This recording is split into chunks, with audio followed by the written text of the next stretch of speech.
두 번째 챕터로 다시 돌아왔습니다. 챕터 이름을 아래를 보는 순간 비로소 쓰여지는 시라고 한번 정해봤는데요. 멋있어요. 아, 좀 멋있나요? 멋있는 멋있습니다. 왜냐하면 되게 함축적으로 메시지를 전달하고 싶어서 사실 이 영화를 보면서 이게 이미지가 되게 중요하다는 생각이 들었거든요. 위에 있는 대상을 볼 때랑 아래에 있는 자기를 볼 때의 미자의 감정이 달라진다라는 생각이 들어서 이렇게 적어봤는데요. 이번 시간에는 아까 말씀드렸듯이 영화 줄거리도 이야기를 나눠보고 그리고 이제 시에서 중요한 이미지들 상승의 이미지, 그러니까 상층부에 있는 이미지, 그리고 아래에 있는 하강의 이미지에 대해서 하나씩 이야기를 나눠볼까 합니다. 먼저 시를 아직 보지 않으신 여러분을 위해서 또는 시의 이야기가 좀 가물가물하다 싶으신 분들을 위해서 영화 줄거리를 좀 읽어볼게요. 시를 제가 읽었으니까 줄거리는 나무님이 읽어주시는 게 어떨까요? 한강을 끼고 있는 경기도의 어느 작은 도시. 중학교에 다니는 손자와 함께 살아가는 미자. 그녀는 꽃장식 모자부터 화사한 의상까지 치장하는 것을 좋아하고 호기심도 많은 엉뚱한 캐릭터다. 미자는 어느 날 동네 문화원에서 우연히 시 강좌를 수강하게 되었는데 난생 처음으로 시를 쓰게 됩니다. 시상을 찾기 위해 그동안 무심히 지나쳤던 일상을 주시하고 아름다움을 찾으려 하는 미자. 지금까지 봐왔던 모든 것들이 마치 처음 보는 것 같아서 소녀처럼 설레곤 합니다. 그러나 그녀에게 예기치 못한 사건이 찾아오면서 세상이 자신의 생각처럼 아름답지만은 않다는 것을 알게 되는데요. 네, 이런 줄거리입니다. 여기까지. 네, 다는 말을 못 드리는 다는 말을 건가요? 못 드리나요? 어차피 우리 다 얘기하긴 할 그러니까요. 거라서 상관없긴 네. 한데요. 다음 예기치 못한 사건에 대해서는 이야기를 하면서 한번 나눠보겠습니다. 네, 또 좀 놀라운 사실이 있는데 우리 지금 팟캐스트 참여하시는 분들의 멤버 모두의 별점이 같아요. 맞아요. 네, 저희가 이 영화를 되게 좋아하는 사람들이 모였네라고 생각을 하면서 별점들을 다 봐봤는데 더 5점인 거예요. 그래서 이 영화를 되게 좋아하는 사람들만 모였구나. 그렇게 돼버렸네요. 반대로 생각하면 다른 사람들은 별로 안 좋아하는 건가? 라는 생각도 들고요. 호불호가 좀 갈리는 영화인 것 네, 같긴 호불호가 하더라고요. 갈리는 영화긴 해요. 그렇죠? 네, 그렇습니다. 싫어하는 사람들의 의견은 듣지 않도록 하겠습니다. 박씨 이걸 맛을 이거예요? 반박하려면 나옵니다. 그러게요. 나와주세요. 다양한 이야기를 또 듣고 싶기도 합니다. 네, 시라는 영화를 보기 앞서서 이창동 감독의 필모그래피도 좀 다뤄볼까 합니다. 찾아보니까 영화를 되게 예전에 오래전에 찍기 시작하셨더라고요. 80년대에 영화 제작을 시작했지만 지금까지 세상에 내놓은 영화는 6편밖에 안 돼요. 그래서 최근 작품인 버닝의 경우에도 거의 나온 지 5년 정도 됐다고 하더라고요. 2017년 그쯤에 나왔으니까요. 그래서 영화계의 유명한 3대 거짓말이 있는데 이창동 감독의 나 이제 시나리오 다 썼어 라는 거짓말과 박찬욱 감독의 이번 영화는 재밌는 오락 영화다 라는 말과 홍상수 감독의 당분간 쉴 거야 라는 말이 쉬지 않으세요. 그러니까 이 두 분이 좀 원만하게 합의를 보셨으면 좋겠어요. 이창동 감독이랑 그러게요. 홍상수 감독이랑 그래서 주기를 좀 밸런스를 맞춘다던가 2년에 하나씩 네. 라든지. 이런 말이 있어서 가져왔습니다. 여러분은 이창동 감독 6편의 영화 중에서 어떤 영화들을 좀 보셨고 어떤 영화를 좋아하시는지도 궁금하네요. 나무님은 어떤 영화 보셨어요? 저는 오아시스, 미량, 박하사탕, 버닝 최근작까지 보긴 했는데 시가 저는 제일 좋더라고요. 미량도 되게 고민해볼 지점이 많은 영화인데 시는 되게 개인적으로 저한테 다가오는 고민들 아니면 극복해내는 그런 느낌이 더 강렬했던 영화인 것 같아요. 아무래도 일반 평범한 중장년층의 여성이 어떤 걸 만들어내는 과정을 담아내는 영화다 보니까 흔치 않은 흔치 않은 주제이기도 주제이기도 해요. 하고 그녀의 노력이 다 보이는 영화라서 그래서 더 와닿는 것 같기도 해요. 그렇죠? 동원님은 어떤 영화를 보셨고 어떤 영화가 가장 인상 깊으신가요? 저는 이창동 감독을 되게 좋아하는데 사실 초록물고기랑 오아시스는 안 봤어요. 네네. 그러니까 이제 박하사탕이랑 밀양시 버닝을 본 거죠. 근데 저도 마찬가지로 시를 제일 좋아하는 영화로 꼽거든요. 이창동 감독의 최고작이라고 생각하기도 하고 제가 제일 좋아하는 한국 영화기도 하고 그런 점에서 시를 되게 좋아하는데 그 제가 생각하기에 이창동 감독의 뭐랄까요? 제가 이제 이렇게 평가하기는 좀 그렇지만 그런 최고의 시기는 밀양과 시 이쯤인 것 같아요. 이쯤에서 밀양과 시는 어떻게 보면 감독 본인 스스로도 얘기했다시피 이제 연장선상에 있는 그런 네네네. 영화지 않습니까? 이제 그런 점에서 그렇게 생각을 하고 특히 또 시가 되게 각별하게 느껴지는 게 이창동 감독이 되게 늦게 데뷔를 하셨어요. 맞아요. 감독으로서. 맞아요. 40이셨을 때 아마 데뷔를 했던 걸로 기억을 하는데 그 전까지 국어 교사를 하셨었거든요. 맞아요. 소설가로서. 이제 그러다 보니까 이제 뭐 비판 아닌 비판처럼 이제 이창동의 영화는 너무 문학적이다 이런 평이 있는데 저는 어떻게 보면 이제 문학적이라서 더 좋은 면이 있는 것 같습니다. 그런 면이 좀 더 두드러지는 게 시라고 또 보이기도 하고요. 이제 그런 점에서 시가 저는 제가 제일 좋아하는 그런 영화로 꼽을 것 같습니다. 맞아요. 그 문학적이다라는 비판에 대해서 감독님이 스스로 말씀하셨던 게 좀 기억이 나는데 영화라는 게 너무 상업 영화와 뭔가 오락 위주의 영화만 남는 게 좀 안타깝다. 자기는 이 시라는 영화를 만들므로써 내러티브가 있는 영화를 만들고 싶다. 그래서 상업성을 포기하면서까지도 이 영화를 완성했다라는 인터뷰 내용이 또 기억이 나네요. 네. 저는 최근에 버닝을 봤는데 사실 버닝이 좀 무섭게 느껴져서 잘 안 봤던 것 같아요. 버닝이 개봉했을 당시에 저는 이창동 감독을 잘 모르기도 했었고 아 그냥 유명한 감독인가 보다라는 생각을 하기도 했었고 그래서 처음에는 잘 손이 안 갔던 것 같은데 이번에 영화 팟캐스트를 준비하면서 버닝 영화를 봤더니 너무 재밌는 거예요. 그러니까 저는 여백이 있는 영화를 되게 좋아하는 편인 것 같아요. 그래서 그 버닝 자체도 해석의 여지가 되게 많잖아요. 많죠. 그냥 다양하죠. 다 물음표잖아요. 맞아요. 그래서 아 이런 면에서는 이렇게 해석할 수 있고 저런 면에서는 저렇게 해석할 수 있구나라는 해석의 여지가 있어서 좋았던 것 같고 또 생각해보니까 감독의 영화 스타일이 좀 달라진 것 바뀌었죠. 같기도 하다는 많이 생각이 바뀐 것 들더라고요. 같아요. 네, 좀 트렌디해진 것 같기도 하고요.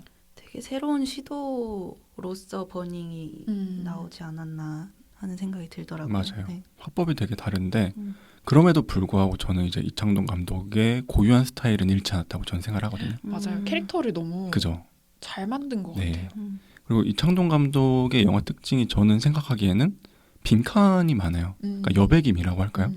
시도 이제 보시면 아시겠지만은 빈칸이 많이 주어져 있는 영화고 그렇죠. 하지만 그럼에도 불구하고 뭔가 그 빈칸 사이에서 중심을 잃지는 않고 편견도 배제했고 이제 다만 어떤 생각해 볼 거리를 시청자에게 주는 그런 감독이라고 생각합니다. 맞아요. 맞아요. 하나의 질문 같은 느낌이 들어요. 영화 한 편당 하나의 질문이 담겨져 있는 영화를 만드시는 분인 것 같아요. 맞습니다.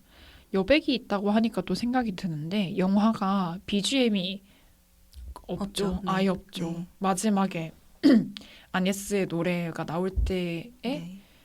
노래가 나오나요? 아니요, 그냥 낭송하는 음. 음성만 나오고 마지막에 엔딩 크레딧 올라갈 때도 음악은 나오지 않죠. 맞아요. 그런 시라는 영화에서는 음성적으로 여백을 만든 것 같다는 생각도 들더라고요. 사실 스토리는 좀 완결성이 있는 것 같은데 그걸 이제 여백의 요소로 이렇게 음성적인 걸 넣은 게 아닌가라는 생각도 들고요.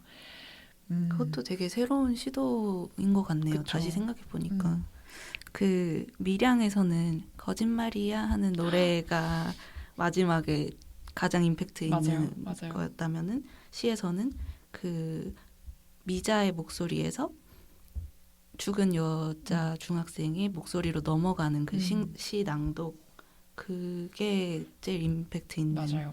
OST라고 할 수 있겠네요. 사실 그 이창동이라고 하면은 리얼리티가 있는 감독이라고 하잖아요. 근데 사실 우리 삶에서 채워진 게 그렇게 많지는 않다고 생각을 하거든요. 여백이 더 많은 것 같아요. 여백을 채워나가는 게 어떻게 보면 우리 조금 철학적으로 말하면은 실존의 문제인 거고 근데 그런 점에서 리얼리티 감독이라고 생각하는데 그런 점에서 보면은 시도 그러니까 아까 말씀해주신 것처럼 음악도 없고 거의 촬영 대부분이 핸드헬드고 이런 점에서 되게 리얼리즘의 끝판을 보여줬다는 그쵸. 그런 생각을 합니다. 그래서 더 한국적이라고 느껴지는 것 같기도 해요. 아예 한국에서만 일어날 수 있고 한국에서만 공감할 수 있는 에피소드들로 구성이 되어 있다 보니까 그래서 더 리얼리즘에 가까운 감독이 아닌가라는 생각도 들고요. 여백을 그냥 그대로 둔 영화가 대부분은 보통 다 좋은 영화가 되는 것 같더라고요. 사람을 생각하게 하는 여지를 둔 게 좋은 영화인 것 같아요. 네. 영화 제작 비하인드를 또 들어보니까 아까 말씀하셨던 두 작품이 연관이 되어 있는 것 같더라고요. 미량이란 네, 미량과 영화랑 시. 시라는 영화가요. 그죠?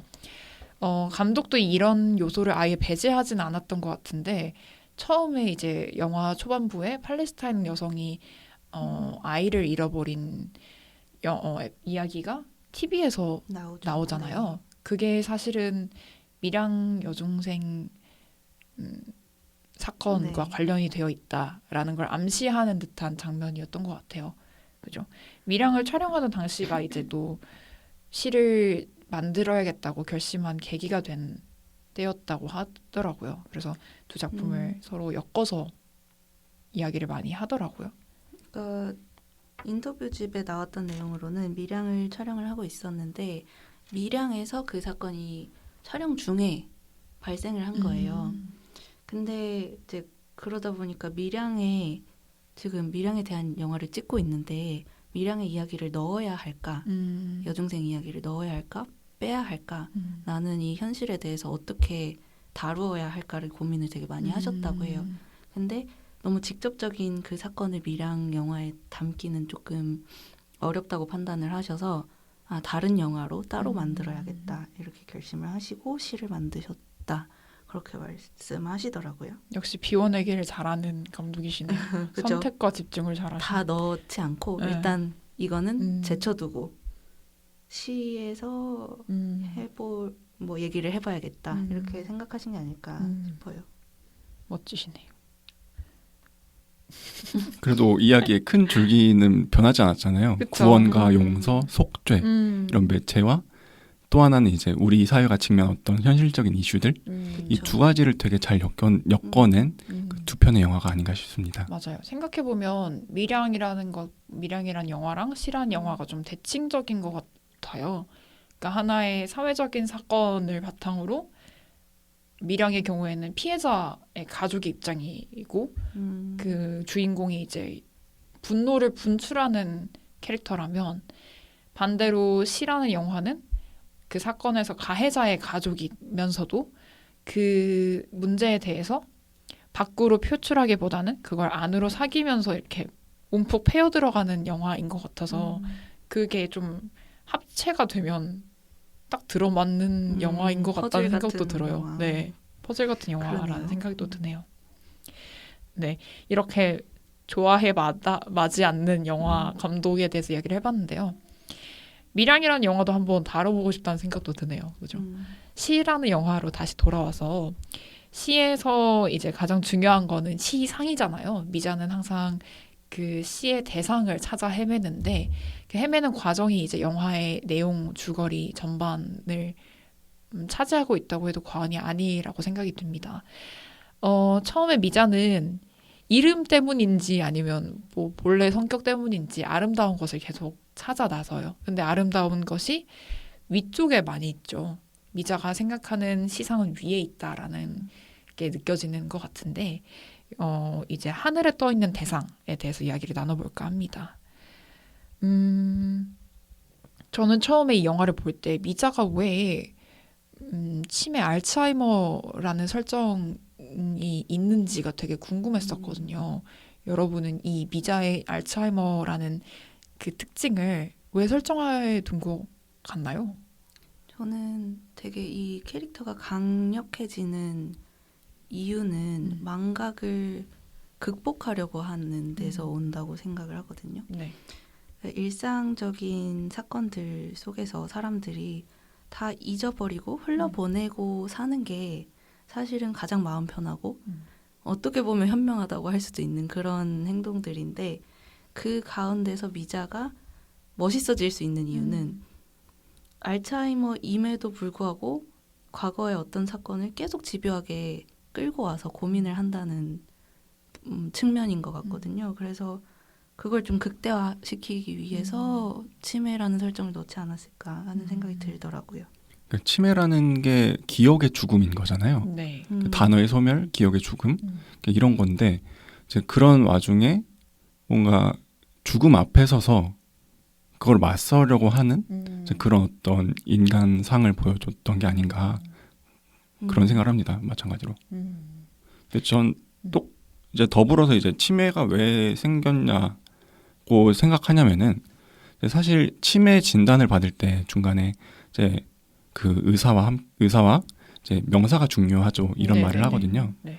근데 치매라는 게 서서히 이제 명사를 잃고 그 다음에 뭐 형용사, 동사 뭐 이렇게 읽는 그런 어떤 과정을 거치는데 이제 명사를 읽는 것은 저는 외연적인 아름다움이라고 생각을 해요. 이제 외연적인 아름다움이 어떤 명사로서 치환이 된다고 생각을 하는데 끝으로 갈수록 미자가 쓰게 되는 시는 조금 행동 그런 움직임, 역동적인 동사와 관련이 있지 않습니까? 이제 그런 점에서 명사를 잊어버릴지언정 동사는 잊어버리지 않는 이제 그런 어떤 대비를 보여주는 그런 효과가 치매에서 이제 나타나는 것이 아닌가.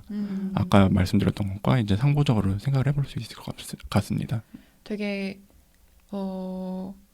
모순적이게도 알츠하이머 병을 앓고 있으면 그런 명사부터 해서 모든 그런 말을 잃게 된다라는 생각이 드는데 미자의 경우에는 엄청난 의지와 용기가 있었기 때문에 그런 상황에서도 자기가 계속 시를 쓰려는 욕망을 끌고 나간 게 아닌가라는 생각이 또 드는 것 같아요.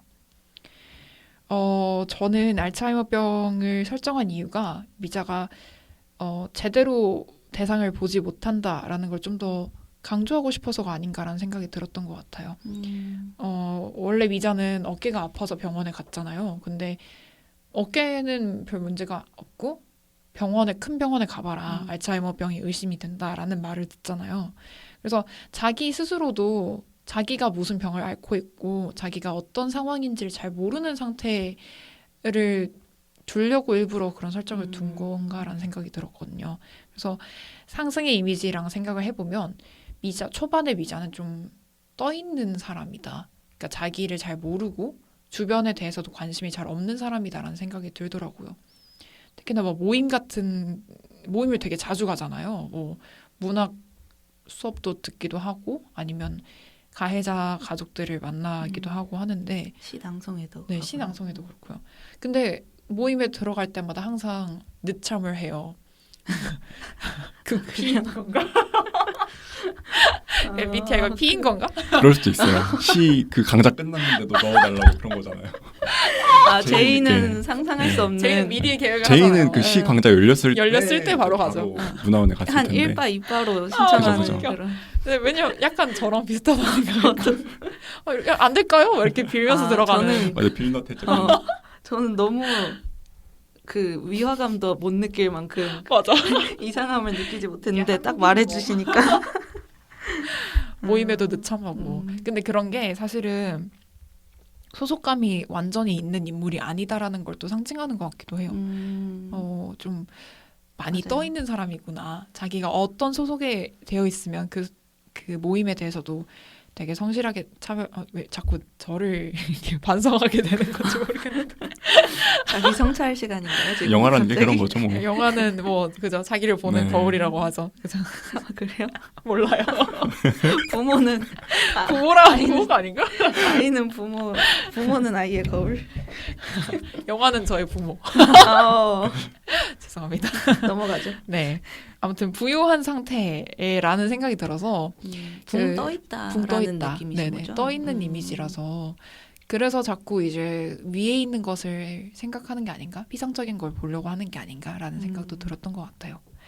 그리고 나서 이제 미자가 이제 보는 대상들이 되게 좀 아름다운 것들이 많잖아요. 뭐 사과를 집에 있는 사과를 들어서 위를 향해서 보면서 빛을 보면서 그쵸. 이제 본다던가 아니면 햇빛을 비치는 나무들을 본다던가 음. 하늘을 본다던가 이런 식으로 새소리를 되죠. 듣고. 그쵸 그쵸. 근데 또 저는 어떤 신이 또 기억에 남냐면 동백꽃을 보고 동백꽃 되게 예쁘네요 이랬는데 의사 선생님이 좋아했어요. 좋아한대요 이러잖아요. 굳이 그렇게 무안을 줄 필요가 그러니까요. 있었나 하는 그러니까요. 그래서 그것도 미자가 계속 허황된 거 가짜의 것을 이미지를 본다. 이미지를 보려고만 한다라는 것을 의미하는 장면이 아닌가라는 생각이 들었고요. 네. 하늘에 떠 있는 대상을 보다가 이제 점점 하강의 이미지로 가는 장면들이 나와요. 그죠? 이제 영화 중반부에 제가 아까도 얘기를 드렸지만 살구를 보면서 너무 예쁘네요라고 피해자의 어머니한테 얘기를 하는 씬에서 이제 그 씬을 기점으로 해서 미자는 계속 추락을 하게 되는데 여러분은 이 하강의 이미지가 극명하게 나왔던 이 씬을 보고 어떤 생각이 드셨는지도 좀 궁금한 것 같아요. 저는 이제 살구가 떨어지기 전에 아마도 전전 신이 뭐였었냐면은 그 다리 위에 올라가가지고 그 이제 검은 강물을 직부감 쇼트로 이렇게 보는 장면이 있어요. 이제 그게 저는 되게 인상이 깊었는데, 그러니까 거기서 떨어지는 게 미자의 하얀색 모자거든요. 이게 나중에도 이제 중요한 어떤 그런 상징처럼 나타나게 되는데, 그렇게 이제 바라보고 나서 미자는 이제 그 다리 아래 모자를 주우러 갑니다. 가가지고 이제 근데 강물에 흘러갔으니 어쩔 수도 없고 줍지도 못하고 이렇게 신나 쓸까 하고 이렇게 바위에 앉아가지고 수첩을 꺼내는데 그때 떨어지는 게 비거든요. 맞아요.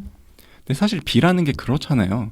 사람을 좀 누추하게 만드는 게 있고 좀 그런 게 있는데, 다시 반대로 생각해 보면은 물이라는 어떤 속성이 사람을 또 씻겨주는 그런 게 있지 않습니까? 이제 그런 점에 있어서 되게 이중적으로 미자가 나중에 변화하게 될 그런 마음가짐이라든지 미자의 행동 이런 것들을 미리 보여주는 신이라고 생각을 했고요.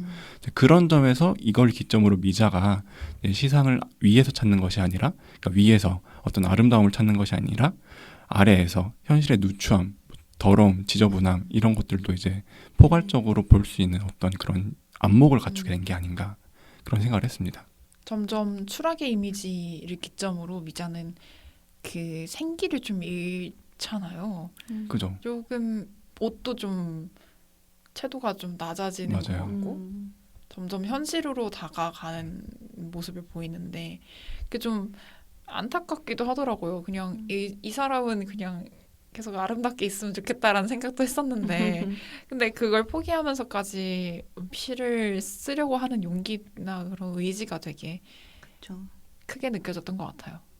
또 말씀 듣다 보니까 생각나는 거는 니체가 그 발을 땅에 붙이고 살아라 라는 내용으로, 저 정확한 워딩은 기억이 나지 않지만 그런 글이 있었던 것 같은데, 결국은 이상적인 것을 쫓는 것보다 현실 세계에서 땅바닥에 발을 붙이고 살아가는 거의 중요함을 말하는 거라고 저는 이해를 했는데, 시에서는 그 간극이 너무 급격한 변화가 일어나다 보니까 그게 이제 떨어지는 추락의 이미지로 형상화가 된 게 아닐까 하는 생각도 드네요. 뭔가 기점으로 써야 하니까 상승의 이미지에서 다시 현실로 돌아오는 그런 과정을 극적으로 보여줘야 해서 그 다리씬을 의미 있게 넣은 것 같다는 생각도 드는 것 같아요. 사실 평범한 사람들한테는 미자가 마지막에 한 선택이 그냥 현실적인 고민을 하는 사람들의 모습이라고 느낄 수도 있지만 미자는 그런 사람이 아니었으니까 그쵸. 극적인 변화가 돼버리는 그쵸. 거죠. 큰 결심을 한 사람이니까요. 맞습니다. 그리고 미자가 이제 시를 쓰는 과정에서 이제 현실을 마주하고 하강의 이미지에 집중을 하게 되는데 시를 점점 완성해 나가는 과정이 되게 좀 슬퍼요. 그죠? 희진이의 미사를 가서 희진이의 장례식을 보고 그리고 희진이가 성폭행을 당했던 학교의 과학실을 가서 살펴보고 그다음에 희진의 상황을 어쩌면 이해할 수 있을 어떤 사건을 겪기도 하잖아요. 그래서 너무 힘들다라는 생각을 했던 것 같아요. 제가 시를 2번 봤는데 처음 봤을 때의 어떤 압도되는 느낌으로 영화를 한 번 더 봤다가 내가 이래서 힘들었지. 이래서 진짜 이 영화 다시 보지 말아야지라고 생각을 했었지. 보기 다시 힘든 부분들이 있죠. 네, 하게 되더라고요. 진짜 한숨이 나오지만 미자의 그런 의지를 다시 한번 볼 수 있는 장면이 아니었나라는 생각도 들고요. 네. 희진의 고통을 경험하면서 대신해서 그 마음을 이해를 하니까 비로소 시가 완성이 된 건가? 그죠. 라는 생각도 들고. 사실 희진의 마음을 생각하는 데에도 계속 이렇게 시간이 흘러가면서 변화가 생기는 거잖아요. 네네. 그 뭐 영화적인 상징으로도 살펴볼 때 미자란 사람이 맨 처음에 희진의 장례 미사에 갔을 때 숨겨오는 게 희진의 액자잖아요. 사진이죠. 네. 어떻게 보면 이제 그거를 갖고서 도망치듯이 성당을 나가게 되는데 맞아요. 저는 그런 것이 이제 미자의 내면에 어떻게 보면 이제 희진을 숨겨놓고 이렇게 어떤 도망치듯이 부끄러움을 느끼는 그런 거라고 생각을 했거든요. 근데 나중에 이제 어떤 결심을 하고 나서 그 액자를 다시 꺼내게 되죠. 부엌에다가. 그런 점에서 이제 미자가 이제 희진을 이해하는 어떤 방식에도 변화가 있다는 거를 영화적으로 보여준 것 같기도 합니다. 저는 그 씬이 좀 웃겼던 것 같은데 그 손자가 밥을 먹고 있는데 그 앞에다 그냥 두잖아요. 그렇죠. 그게 좀 섬뜩하면서도 무언의 좀 압박이죠. 웃기기도 한데 좀 압박처럼 느껴지기도 하고.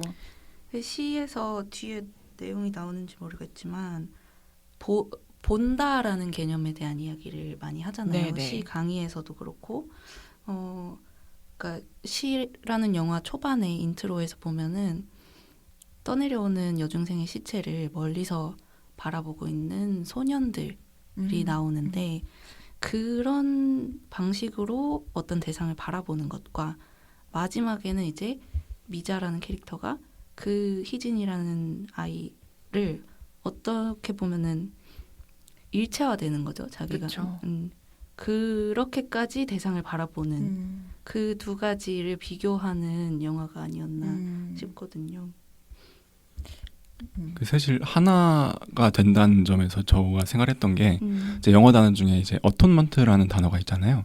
뭐 동명의 언어 있는데 이제 그게 뜻이 뭐냐면은 구원, 속죄 이런 거잖아요. 근데 이제 그 글자를 파자를 해보면은 at one month라는 이제 그렇게 나눌 수가 있는데 그 말인즉슨 이제 하나됨에서 구원과 속죄가 뭐 일어날 수 있다라는 그런 어떤 저는 그런 거라고 생각을 했거든요. 어원적으로 그렇게 나눠지나요? 그 어원이 그런지는 모르겠어요. 근데 아무튼 제가 봤을 때 이제 그런 거를 그렇게 해석을 해볼 수가 있을 것 같다라는 생각을 통찰이 하는 거죠. 있으신 분이네요. 그렇습니다. 멋쟁이신데. 저 맞아요. 그 김용탁 시인의 첫 강의에서도 네, 제대로 봐라. 제대로 봐야 합니다. 되게 사투리 쓰시면서 막 본다는 건요. 귀여워. 제대로 봐야 해요. 근데 정말 맞는 말이잖아요. 그렇죠. 맞아요. 네. 그 강의의 내용을 강의 내용이 그냥 시라는 맞아요. 영화의 내용인 맞아요. 건데 그 강좌 장면을 보면서 그러게 내가 지나친 것들이 얼마나 많나 하는 생각을 또 다시 한번 하게 되더라고요. 이 시라는 영화가 내용적으로도 되게 훌륭하긴 한데 저를 돌아보게 하는 영화라서 더 울림이 있는 것 같아요. 과연 내가 사람도 마찬가지고 나에 대해서도 제대로 알고 있고 나를 제대로 보고 있나? 라는 생각을 하게 돼서 의미가 있는 것 같아요. 김용탁 시인이 했던 본다라는 걸 설명하는 씬을 다시 한번 생각해보면 어떤 것을 보려면 제대로 보아야 한다. 제대로 보았다면 진정한 아름다움이 무엇인지 구분해내야 한다. 아름다움을 찾기 위해서는 나서야 한다. 이 세 가지 단계가 이제 시를 쓰는 단계라고 하는데 생각해보면 미자는 세 가지 단계를 다 착실하게 수행을 한 것 같아요. 그죠? 그리고 나중에 나서야 한다라는 파트에 대해서도 되게 처음에 미자는 시상이 자기한테 다가와 주기를 바라잖아요.